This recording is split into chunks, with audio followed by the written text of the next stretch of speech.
Welcome back to the Even Careers podcast. I'm Dr. Nora Koslowski, co-founder of Even. Today's chat is about working motherhood. If you've ever been a working mother, you've probably felt some of the things you're going to hear about today. Things like the subtle assumptions made about you, questions about your commitment, your availability, the opportunities that might have changed as you became a mother. Despite decades of progress, many workplaces that we encounter still underestimate mothers. But what if they've got it completely wrong? Today's guest is Alexa Starks, who believes workplaces do need to rethink what they know and believe about mothers. Alexa is the founder of Mothered Media and the author of the super interesting 2026 Maternal Strengths Report. It was released about a month ago and surveyed hundreds of working mothers to understand how they perceived their leadership capabilities before and after becoming mothers. Across all 12 leadership capabilities that were measured, every single one of them increased after motherhood. And the biggest gains weren't just in those typical soft skills that we talk about in relation to motherhood, like empathy or emotional intelligence. They were in operational leadership skills like strategic energy allocation, negotiation, communication, and prioritization. In the chat with Alexa, we explore why those findings challenge so much of what organizations assume about working mothers. Alexa flips it and she discusses why motherhood might actually be one of the most significant leadership development experiences that many women will ever have. We also talk about why flexibility without consequence, flexibility not as a privilege, but just as something that we do as a working practice matters, and what organizations can do to stop overlooking some of their most capable leaders. I hope this conversation shifts the way that you think about motherhood, leadership, and the incredible strengths that so many women develop through both. Here is my conversation with Alexa Starks.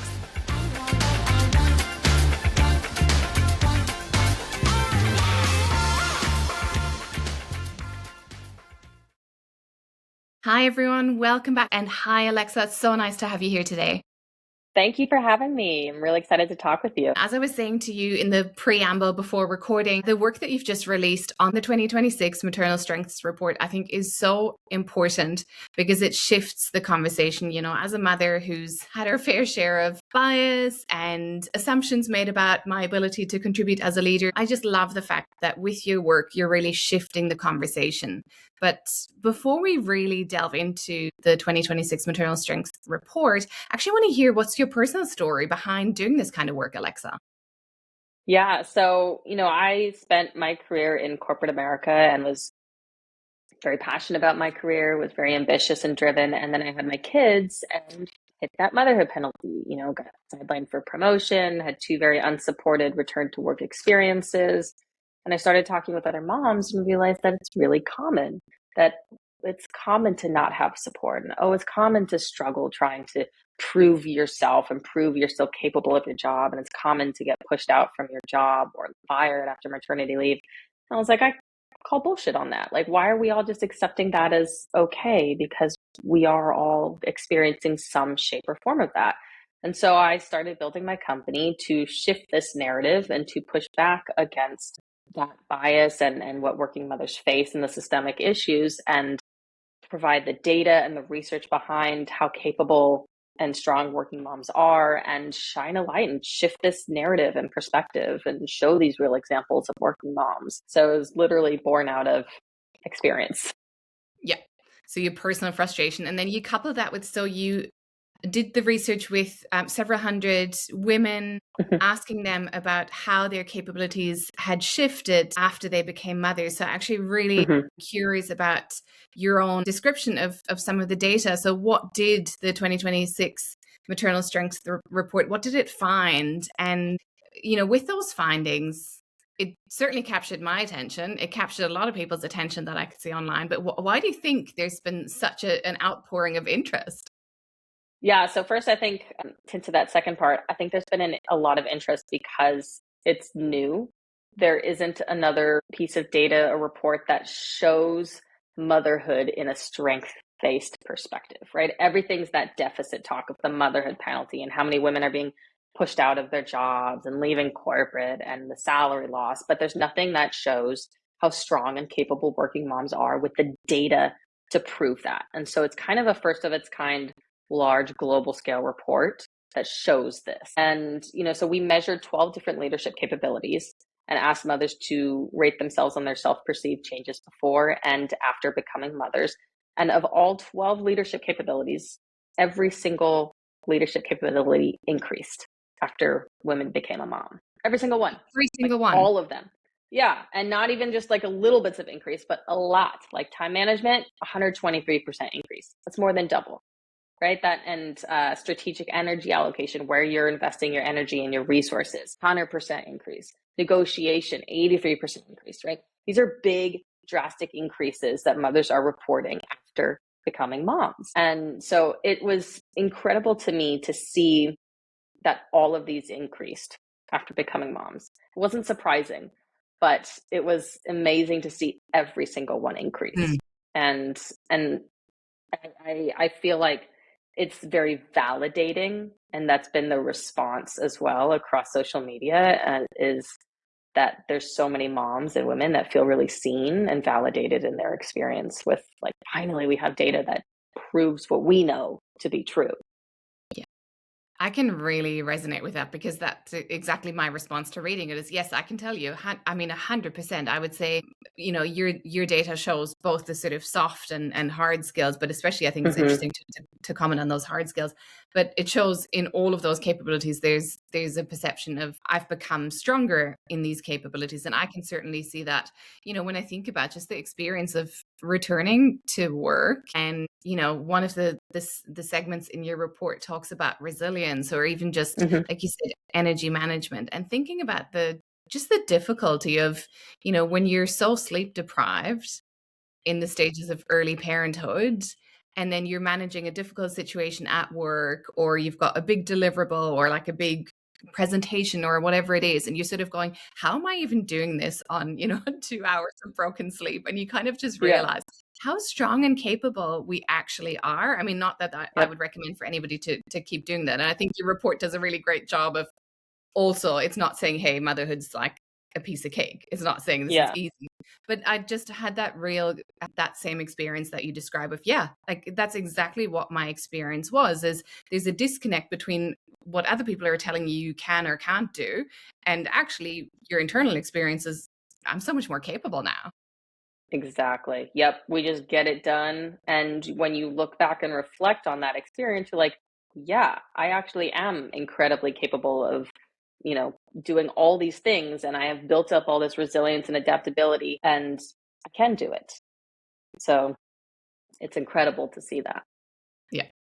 Amazing. So let's delve into that interesting insight that the report generated on strong increases in those operational skills, or the kind of hard skills, not the traditional soft skill rhetoric, even though I think there's value in that too. And, increases in empathy, but perhaps not as strong as you would have expected.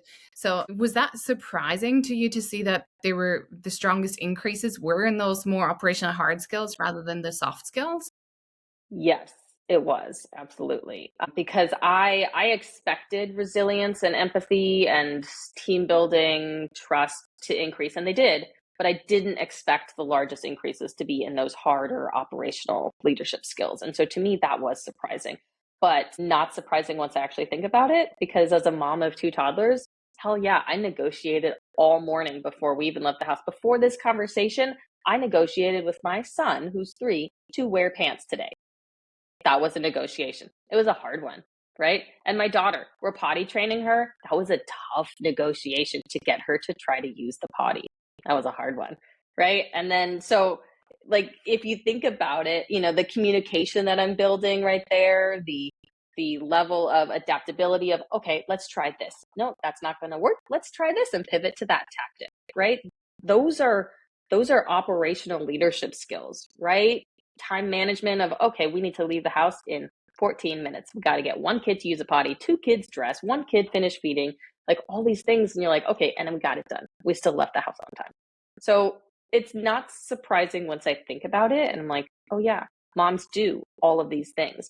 And especially as you get farther out of early postpartum. And I think that's maybe a difference of where you are in your parenting journey. Because I think if you're early postpartum, maybe you're more building those resilient skills and the adaptability, right? Trying to navigate the sleep deprivation and trying to do everything and all. But once you kind of get out of that, especially in toddlerhood and beyond, it's those harder operational leadership skills that you need to have. The conflict management. All day I'm putting out conflicts with my kids, and the prioritization of, okay, we got to figure out what to do, especially if you have kids in multiple activities and sports and after school activities. That's prioritization all day. So it's not surprising once you kind of look at it and you're like, oh yeah, that does make sense. But it goes against that cultural narrative of moms and softness, right? And you think, oh, moms are naturally going to be more empathetic and naturally more compassionate. And of course, those are those soft skills. And so the culture, it pushes back against that cultural narrative and says, oh, actually, moms are incredible operational leaders, Yeah. period.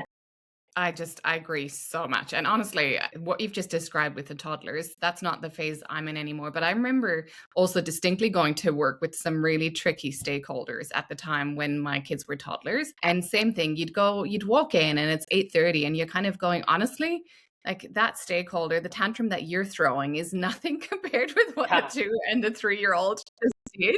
And therefore you come at it with a different level of like, okay, it's not that bad. And I feel like, I can manage this one, I can smile through it and try Yeah. the same techniques that I used with my toddler and see what happens. Absolutely. The tactics I use to calm both my toddlers down at the same time and communicate clearly for them to understand at a 3-year-old level is definitely transferable to the workplace, where you could say, okay, John and Bob, let's take it back a notch. How do we meet in the middle and come to an agreement? We're both working towards the same goal, that we have to wear clothes today, right? So let's work on this together, guys. It was not the conversation in the workplace, but it'd be a bit awkward. Yeah. Okay, so I do want to then come to the workplace side of it, because what I really love in the report, and I want to make sure I get the language right here, but you talk about how bias does become structural, and then you talk about the flip side of how organizations can actually change. And just reading, I'm going to call out some of the points that your report makes on how bias becomes structural, because in reading that, I really could see a lot of the work that we do at Even. We support hundreds of women who are in corporate careers.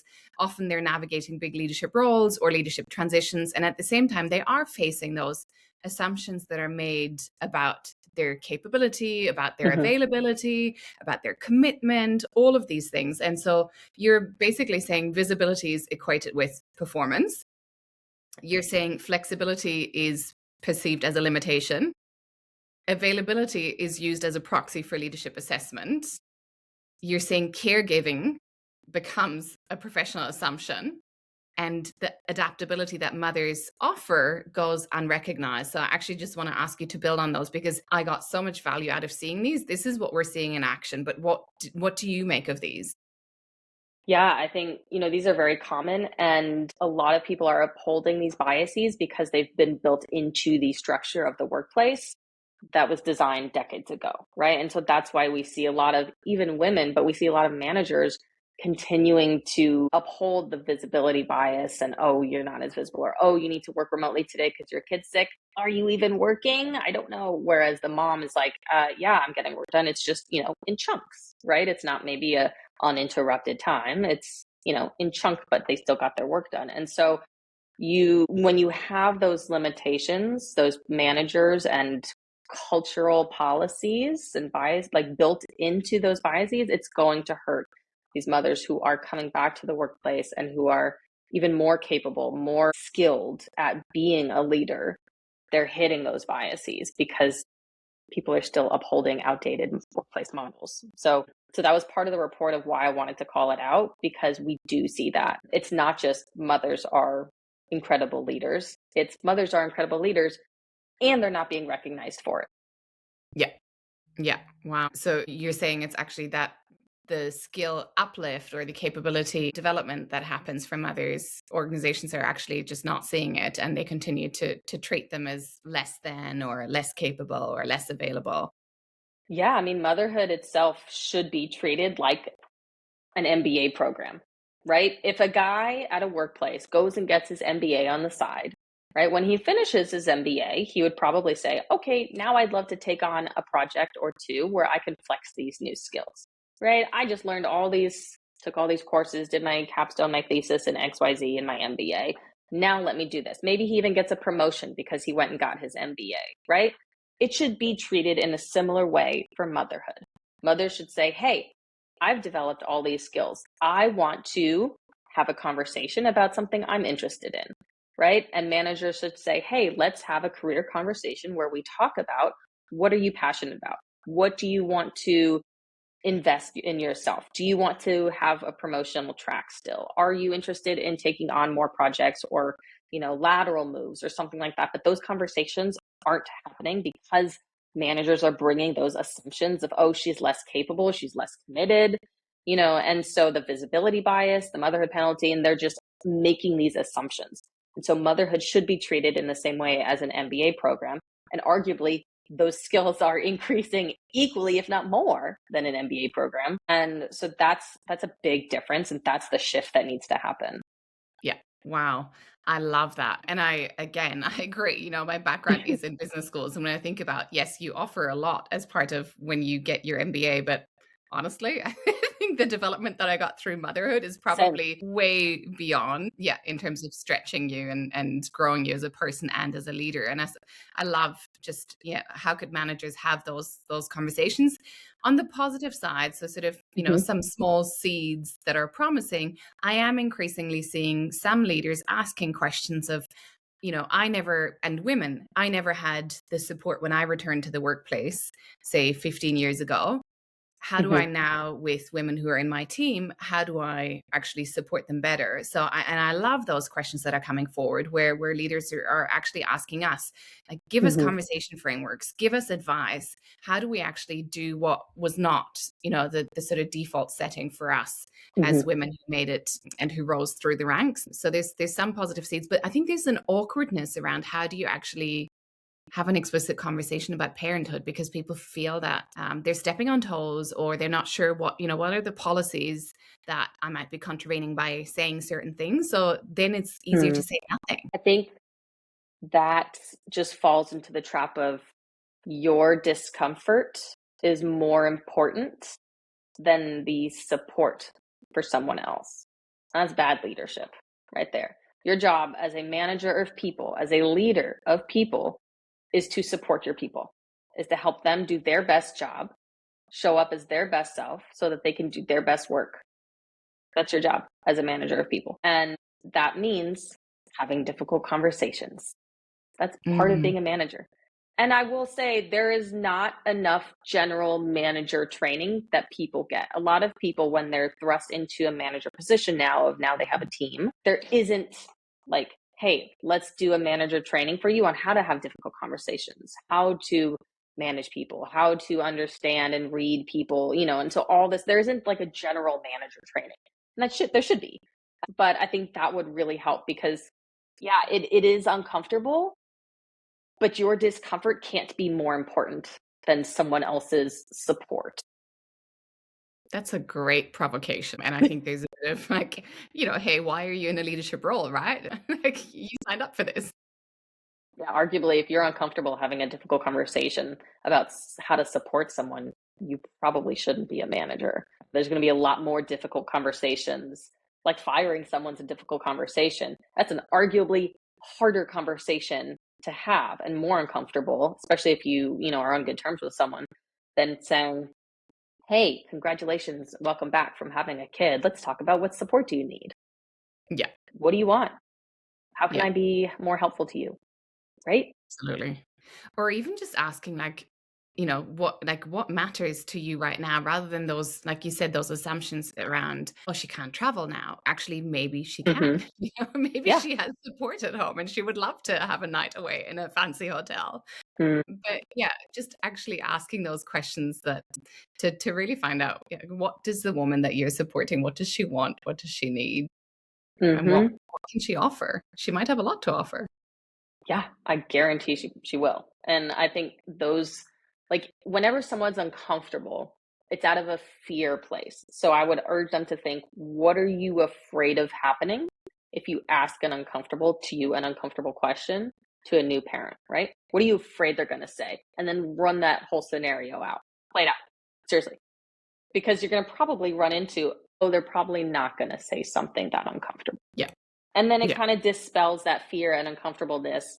And, I talk about that a lot with women who are trying to negotiate for something and ask for flexibility, right? Run through the scenarios, all the what if scenarios, so that you get comfortable answering every version of the answer, right? So very similar. If you're uncomfortable as a manager, what are you uncomfortable about? What are you afraid they're going to say? Play it out. Yeah. Agree. And I think if you're really that uncomfortable, then like gather the information. Like you might ask your HR team around, what can I say? What can't I say? Just like, what are some of the boundaries here that might help me with the conversation? And I love just thinking about the other person, again, bringing it back to the woman who's in this. I love that you're actually helping with some of the tools and skills around how do I advocate for what I need right now? What are you seeing there? What are women, what are they experiencing in their requests for flexibility? I think the biggest thing is just flexibility without consequence, right? Because if you ask for flexibility to go pick up your kids from daycare at 4 o'clock, and if your company says yes, that's great. But if then you're penalized for it and now pushed out from promotions because you're leaving at 4, that flexibility doesn't matter as much, right? Or if you need to work from home 1 day a week or 2 days a week, or ask for a hybrid work schedule or part-time, that's all great. But if it comes with a consequence of being sidelined for promotions, not great, right? So that's the biggest thing, is flexibility with support and trust that you could still get your job done and you're not going to be sidelined for anything. You're not going to have your capabilities questioned, because you can still get it done. And I think that's what we need to see more of in workplaces, is not just flexibility, but flexibility without consequence. And that framing is so important. So flexibility without consequence. And I would add another one there that I saw in some organizations in the past, which I thought was kind of a horrible cousin to this one. So flexibility is privilege. I don't know if you have encountered that, but sort of like, if you've worked here for a number of years and we know we can trust you, then you've earned the right to work flexibly in terms of your hours, or then you've earned the right to pick up your kid. And it's like, nah, maybe this should be available for everyone. Yeah, that's equally shitty. It should be everyone is afforded the same privilege, I would say. Yeah. But it's so important to actually have some of those conversations about like, why do we have this discourse around flexibility as as something that needs to be seen as a deficit, much like motherhood. Yeah. And I would say there's so many tools to track and show your progress. So asking for flexibility so that you can work hybrid or leave to pick up your kid early. Maybe you're finishing up work after your kids go to sleep. Like, we have all the tools to show that you still got your work done, right? We have all the asynchronous offline tools. Like, you could still track all your work and show that you got your stuff done, even though you had to leave early or you had to work remotely. And so it's a really hard argument to say, I don't trust that you're going to get your job done if you're asking for flexibility, because we have all the tools to prove that you still got your work done. So for me, it's really common sense. It's like a no-brainer of, I mean, you can still show you got your work done. Why are we not? Like, we all know this. It's kind of like a Twilight Zone moment. Yeah. Interesting. I think it makes me just think that, your work offers the lens that women are growing in their capability as they become mothers. The question then is, are leaders as equipped as the mothers that they're supporting? And I mean, you mentioned earlier, maybe, there's the need for more leadership development, but I see this as well with our work at Even. It's often we're supporting women in those leadership transitions, in those step ups, and actually a big variable in whether they're successfully navigating through the different leadership layers is how equipped is the leadership team around them in supporting them, in advocating for them, and what are their capabilities in acting as a sort of career sponsor. So I think there's an interesting duality there. It's not just all on the woman to become more capable, but actually, how are the people who shape her system, how do they grow their capability to be able to actually help her to unleash that capability? Yeah, and I think, again, if you approach this from any good manager or leader perspective where you genuinely want to see your team do well and become better. That's the goal, right? To provide opportunities for your team to succeed and give them the tools to succeed. So if you take that mindset with a new mom, that's going to go miles farther than anything else, right? If you approach it with compassion and support, and how can I help you do your best job? How can I help you? What tools do you need? What support do you need?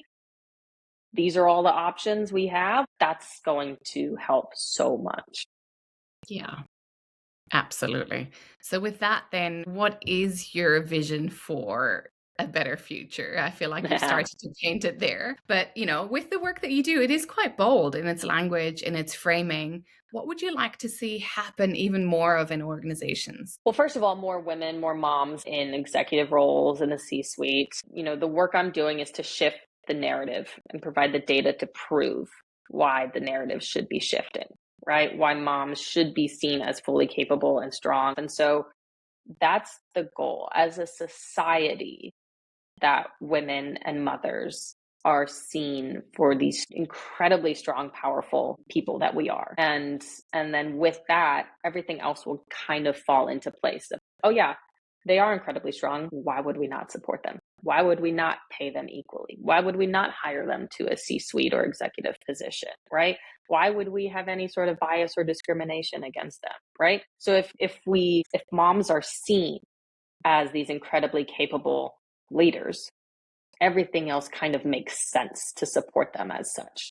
So that was the big work that we've kind of shifted towards, is let's fix the very, very highest issue, and everything else will kind of trickle down to meet it. I love the boldness of that. And I love the fact that you're going for, okay, let's fix the biggest thing first, because it's been holding us back for so long. Just a misperception of what mothers have to offer. And like you said, how strong and amazing they are. And why not let that be the perception rather than a sort of, a lack of, or a deficit, or not enough of this, or not available enough, not strong enough, not like all of these different things. Yeah, I absolutely love that. Alexa, thank you so much for the important work that you do. It's such a pleasure to be able to bring your work into the Even community. And thanks for being on the podcast today. Yeah, thank you so much for having me. I feel like I could talk about this all day.